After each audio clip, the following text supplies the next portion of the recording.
سبيل الدموع سبيل مريح تنهدى يا صاحي كي تستريح ونشهد أن لا إله إلا الله وحده ہر قسم کی حمد و ثنا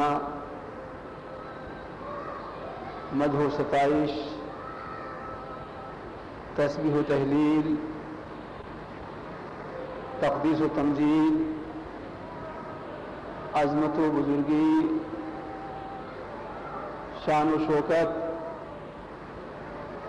سب کچھ اللہ تبارک و تعالیٰ کے لیے اللہ احکم الحاکمین ملک الاملاک اور مالک الملک کے لیے مخصوص ہے۔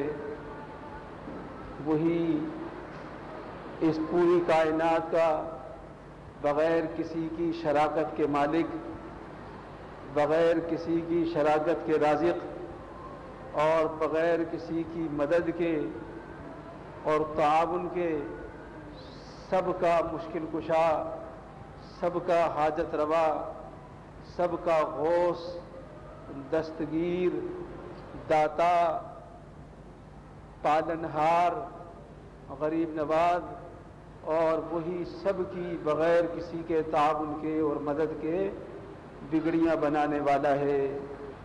وہی اللہ ہے جس نے صرف اپنی ایک لفظ کے ذریعے، لفظ کن کے ذریعے اس پوری کائنات کو بغیر کسی اسباب کے اور بغیر کسی قسم کے سامان کے عدم سے وجود بخشا، نیست سے ہست کر دیا۔ وہ جب کوئی کام کرنا چاہے تو وہ نہ اسباب کا محتاج ہے اور نہ ہی اس کو کسی کام کے لیے کوئی علت تلاش کرنی پڑتی ہے اور نہ ہی اس کو کسی سامان کی ضرورت پڑتی ہے۔ اس کی شان یہ ہے کہ انما اذا قضى امرہ، جب بھی اس کو کوئی کام درپیش ہوتا ہے بس وہ کہتا ہے کن، یعنی ہو جا، وہ کام ہو جاتا ہے۔ اللہ تبارک و تعالی ہی سب کا مالک اور حاجت روا ہے۔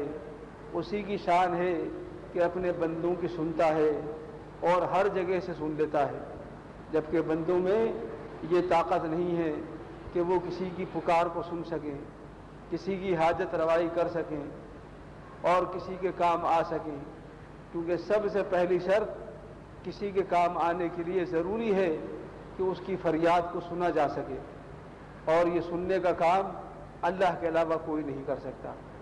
حد یہ کہ ہمارے پیارے پیغمبر جناب محمد مصطفیٰ صلی اللہ علیہ وسلم بھی جب اپنی حیات ظاہری میں اس دنیا کے اندر موجود تھے تو بھی ان لوگوں کی پکار کو نہیں سن سکتے تھے جو آپ سے نزدیک یا دور رہتے ہوئے آپ سے باتیں کیا کرتے تھے۔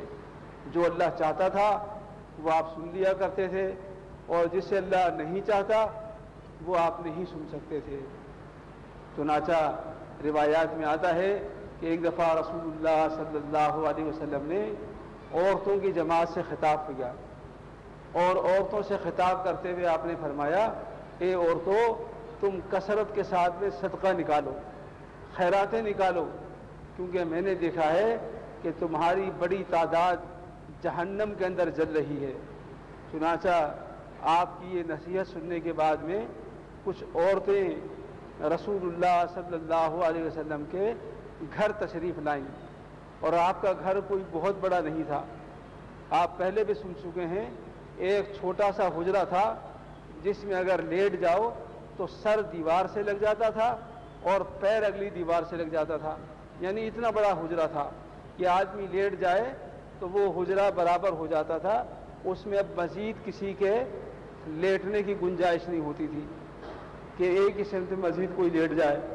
اللہ کے پیارے پیغمبر نے جب دروازے پر دستک سنی تو آپ نے حضرت بلال سے فرمایا کہ جاؤ اور جا کر دیکھو دروازے پر کون ہے۔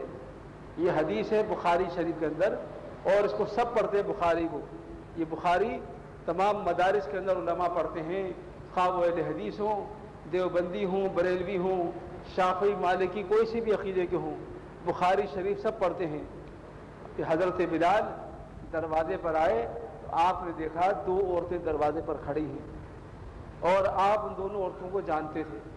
آپ نے ان سے پوچھا کیا بات ہے، کیوں آئی ہو؟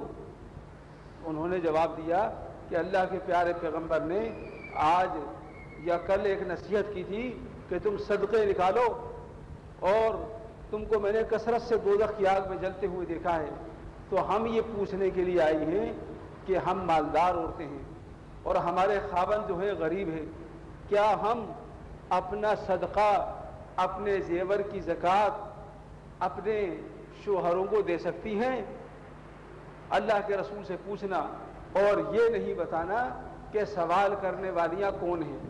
یہ دروازے پر کھڑی ہیں اور کمرہ چھوٹا سا ہے، اللہ کے رسول چند ہاتھ کے فاصلے پر اندر بیٹھے ہوئے ہیں۔ حضرت بلال اندر گئے، آپ نے دریافت کیا کون تھی، کون عورتیں ہیں؟ فرمایا کہ یا رسول اللہ الزینبان، 2 عورتیں ہیں اور دونوں کا نام اتفاق سے زینب ہے۔ آپ نے دریافت کیا ای الزینبین، یہ دونوں زینبیں کون سی ہیں؟ یعنی یہ سوال بتا رہا ہے کہ رسول اللہ صلی اللہ علیہ وسلم دروازے کے باہر کھڑی ہوئی عورتوں کی بات کو نہیں سن سکے، نہ آپ یہ جان سکے کہ دروازے پر کون ہے۔ آج لوگوں نے طوفان بدتمیزی مچا رکھا ہے کہ جی آپ غیب جانتے تھے، آپ دور پرے کی ساری باتوں کو سن لیا کرتے تھے۔ یہ حدیث بتا رہی ہے کہ آپ نہ جان سکے کہ دروازے پر کون ہے اور نہ ہی آپ ان کی بات کو سن سکے، جبکہ مکان ایسا نہیں تھا کہ ایک کمرہ اور پھر اس کے پیچھے دوسرا کمرہ ہو کوئی اور پھر تیسرا کمرہ ہو، بلکہ وہ ایک ہی کمرہ تھا۔ کہا زینبان ہیں، 2 زینبیں۔ آپ نے دریافت کیا کیوں آئی ہیں؟ کہا جی اول تو انہوں نے منع کیا تھا کہ ہمارا نام نہ لینا، لیکن بلال رضی اللہ تعالیٰ عنہ خیانت نہیں کر سکتے تھے۔ اللہ کے رسول نے پوچھا، آپ نے بتا دیا۔ کہا 2 عورتیں یہ معلوم کر رہی ہیں کہ کیا ہم اپنے شوہروں کو اپنے مال میں سے زکوٰۃ دے سکتی ہیں؟ آپ نے فرمایا کہ جاؤ ان سے کہہ دو کہ وہ اپنے شوہروں کو اپنے مال سے زکوٰۃ دے سکتی ہیں۔ یہ مسئلہ بھی اس میں حل ہو گیا، کیونکہ احناف کے اندر یہ ہے کہ بیوی شوہر کو زکوٰۃ نہیں دے سکتی، لیکن رسول اللہ صلی اللہ علیہ وسلم کا فتویٰ ہے کہ بیوی شوہر کو زکوٰۃ دے سکتی ہے۔ اور ایک طرف امتی کا فتویٰ اور ایک طرف پیغمبر کا فتویٰ۔ اب یہ تو امتی کو دیکھنا ہے کہ امتی کس کی بات کو ترجیح دیتا ہے، اپنے جیسے انسان کی بات کو یا اس کی بات کو جس پر آسمانوں پر سے وحی اترتی ہے اور جس کے بارے میں قیامت کے دن پوچھا بھی جائے گا۔ یہ نہیں پوچھا جائے گا کہ بتاؤ تم نے کون سی فقہ پر عمل کیا اور کون سی فقہ کے مطابق تم عمل کرتے رہے، بلکہ یہ پوچھا جائے گا کہ تمہارے پاس تمہارے نبی کی باتیں آئی تھی، کیا تم نے ان کے مطابق عمل کیا؟ یہ پوچھا جائے گا۔ تو میں بتا یہ رہا تھا کہ رسول اللہ صلی اللہ علیہ وسلم بے خبر رہے سوال کرنے والیوں سے، اور یہی بات نقطے کی میں بتانا چاہ رہا ہوں کہ آج جو لوگ کہتے ہیں کہ جی فلاں شخصیت کو پکارو تو وہ جناب دور رہتے ہوئے بھی ہماری پکار کو سن لیتی ہیں، ہم کہتے ہیں یہ نہیں ہو سکتا۔ اس لیے نہیں ہو سکتا کہ جب رسول اللہ صلی اللہ علیہ وسلم نہیں سن سکے تو آپ کی امت میں کوئی آپ سے بڑھ کر ہے ہی نہیں۔ اگر کوئی سن سکتا ہوتا تو آپ بھی سن سکتے، لہذا آج اگر کوئی کہتا ہے یا دستگیر اور یہ عقیدہ رکھے کہ وہ سن لیتے ہیں تو ہم اس کو اس لیے تسلیم نہیں کر سکتے کہ یہ کام تو اللہ کے پیارے پیغمبر بھی نہیں کر سکے تھے، جبکہ آپ سے بڑھ کر عزت والا، شرف والا، بزرگی والا، کرامت والا، معجزات والا اللہ نے کسی کو پیدا نہیں کیا۔ جب ہمارے نبی نہیں سن سکے تو شیخ عبد القادر جیلانی ہو یا معین الدین چشتی ہو یا نظام الدین اولیاء ہو یا جناب کوئی بھی ہو، کوئی شخص نہیں سن سکتا۔ جب وہ زندگی میں نہیں سن سکے تو دوسرے بھی نہ زندگی میں سن سکیں گے اور نہ مرنے کے بعد سن سکیں گے۔ اگر کوئی جھوٹے قصے کہانیاں کتابوں میں لکھ دے تو ہمارے نزدیک ان جھوٹے قصوں کی اور کہانیوں کی کوئی اہمیت نہیں ہے، اس لیے کہ اہمیت اس قول کی ہے جس کی سند مل جاتی ہے، اور اللہ کے رسول کے ہر قول کی سند موجود ہے۔ ہر بات جو پیارے پیغمبر سے منسوب ہے سننے والوں نے نہ صرف یاد کیا بلکہ جس نے سنایا اس کا نام بھی بتایا، اس کے حالات بھی بتائے کہ میں نے فلاں سے سنا، فلاں نے فلاں سے سنا، فلاں نے فلاں سے سنا، یہاں تک کہ صحابی سے سنا، اور سب کے نام کتب حدیث کے اندر موجود ہیں۔ مگر آج اگر کوئی شخص شیخ عبد القادر جیلانی رحمۃ اللہ تعالی علیہ سے کوئی بات منسوب کر کے سناتا ہے تو اس کے پاس سند نہیں ہے۔ جب سند نہیں ہے تو وہ بات معتبر نہیں ہے، کیونکہ دین سارا کا سارا اسناد کے اندر ہے۔ اگر آج سندیں نہیں ہوتی تو یہ دین سارا غیر معتبر ہو گیا تھا۔ ہم اسناد کے اوپر اعتماد کرتے ہیں، رجال کے اوپر اعتماد کرتے ہیں، جن کے حالات سارے کے سارے تاریخ کی کتابوں کے اندر موجود ہیں۔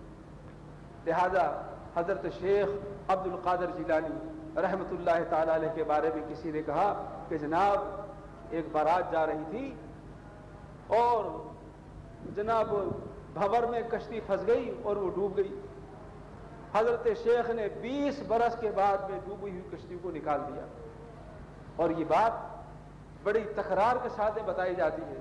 سوال یہ ہے کہ ڈوبنے والے تو ڈوب جایا کرتے ہیں، کیا رسول اللہ صلی اللہ علیہ وسلم سے بھی کوئی ایسی کرامت منقول ہے کہ آپ نے 10 برس بعد یا 20 برس کے بعد یا کچھ ہی عرصے کے بعد میں کسی مرے ہوئے کو زندہ کر دیا ہو؟ جب ہمارے پیارے پیغمبر نے ایسا کام نہیں کیا تو کوئی امتی بھی یہ کام نہیں کر سکتا۔ صاف بات ہے، کیونکہ پیغمبر کو جب اللہ نے یہ کمال نہیں دیا تو امتی میں بھی یہ کمال پیدا نہیں ہو سکتا۔ امتی کسب حاصل کرتا ہے اپنے پیغمبر سے، امتی سیکھتا ہے اپنے پیغمبر سے۔ اگر آج کوئی تہجد کی نمازیں پڑھتا ہے تو اس نے یہ نمازیں پڑھنا ہے نبی سے سیکھا ہے۔ اگر آج کوئی روزے رکھتا ہے تو اس نے روزے رکھنا نبی سے سیکھا ہے۔ اگر آج کوئی قرآن مجید کی تلاوت کرتا ہے تو یہ تلاوت کرنا بھی اس نے نبی سے سیکھا ہے۔ یعنی ہم ہر کام کے اندر نبی کے محتاج ہیں۔ جو کام نبی نے کیا نہیں وہ کام امتی کر ہی نہیں سکتا، اور اگر لوگ اس سے منسوب کرتے ہیں تو اس کا مطلب ہے کہ یہ نبی سے اپنے عقیدت مند ولی کا رشتہ بلند کر رہے ہیں، درجہ بلند کر رہے ہیں، اور بتانا چاہ رہے ہیں کہ جناب دیکھو رسول اللہ صلی اللہ علیہ وسلم تو کچھ نہیں کر سکے اور ہمارے پیر صاحب بہت کچھ کر گئے۔ اور میں نے اس قسم کے واقعات کتابوں میں پڑھے ہیں۔ ایک رسالہ آتا روحانی ڈائجسٹ، اس کے اندر روحانی ڈائجسٹ کے مصنف نے خود لکھا کہ میں ہندوستان کے ایک شہر میں ایک سرائے میں جا کر ٹھہرا۔ سرائے میں جب میں گیا تو وہاں نزدیک میں 11ویں شریف کا جلسہ ہو رہا تھا۔ کہنے لگے میں جلسے میں چلا گیا، وہاں جا کر دیکھا ایک مولوی صاحب تقریر کر رہے تھے، اور تقریر کرتے ہوئے بتا رہے تھے کہ اس کائنات کے سارے انسان جو مر گئے وہ بھی، زندہ بھی، اور جنات بھی، اور فرشتے بھی، اور انبیاء بھی، اور صحابہ بھی، اور اتقیاء بھی، اور اولیاء بھی، اور خود اللہ تبارک و تعالیٰ بھی، یہ سب کے سب ایک گڑھے کے کنارے کھڑے ہوئے تھے۔ ایک گڑھے کے کنارے کھڑے ہوئے تھے، اور یہ ہو رہی تھی بات کہ کون ہے جو ایک چھلانگ لگا کر اس گڑھے کو پار کر لے۔ آپ ذرا دیکھیے کہانی، گویا یہ دین نہ ہو گیا، بچوں کا تماشا ہو گیا۔ کہتے ہیں کہ جناب سب گڑھے کے پاس کھڑے ہوئے اور سب جناب لوگ چھلانگیں لگا رہے کہ اس گڑھے کو ایک چھلانگ میں پار کرنا ہے۔ تمام لوگ کوشش کرتے رہے اور ہر آدمی گڑھے میں گر گیا، کوئی نہیں پار کر سکا۔ جب عوام کی باری ختم ہو گئی تو پھر اولیاء کی باری آئی، کوئی ولی اس کو پار نہیں کر سکا، جس نے بھی چھلانگ لگائی گڑھے میں گر گیا۔ کہتے اس کے بعد میں جناب اتقیاء کی باری آئی، ابدال کی باری آئی، قطب کی باری آئی، سارے کے سارے چھلانگیں مارتے رہے اور گڑھے میں گرتے رہے، یہاں تک کہ نبیوں کی باری آئی، کوئی نبی پار نہیں کر سکا۔ ہر نبی جس نے کوشش کی گڑھے میں گر گیا۔ نعوذ باللہ من ذالک، یہ جھوٹ ہے، کفر ہے سارا کا سارا، مگر یہ کتابوں میں لکھا ہے اور بیان کرنے والے بیان کرتے ہیں۔ کہتے ہیں انبیاء بھی گر گئے گڑھے کے اندر، یہاں تک کہ اللہ تبارک و تعالیٰ نے خود چھلانگ لگائی۔ نعوذ باللہ من ذالک، اللہ بھی چھلانگ لگانے میں کامیاب نہیں ہو سکا۔ اور جب سب چھلانگیں لگا چکے تو پھر آخر میں ہمارے پیران پیر حضرت غوث العظم دستگیر نے جناب چھلانگ لگائی اور ایک ہی چھلانگ کے اندر گڑھا پار کر لیا۔ کہتے ہیں جب اس نے مولوی نے جب یہ کہا تو جناب جتنے بھی لوگ کھڑے تھے وہ سب نعرے لگے، ہمارا نعرے لگانے لگے، ایک لگا ہمارا پیر، دوسرے نے کہا پار گیا، ہمارا پیر پار گیا۔ یعنی ہمارے پیر کی شان یہ ہے کہ اس نے گڑھا پار کر لیا، اللہ گڑھا پار نہیں کر سکا۔ یہ ایسی ایسی خرافات 11ویں کی محافل کے اندر سنائی جاتی ہیں اور لوگوں کے ایمان پر ڈاکہ ڈال کر بتایا جاتا ہے کہ دیکھو ان کی شان یہ ہے کہ ان کے آگے اللہ بھی کچھ نہیں ہے. أشرقت نفسي بنور من فؤادي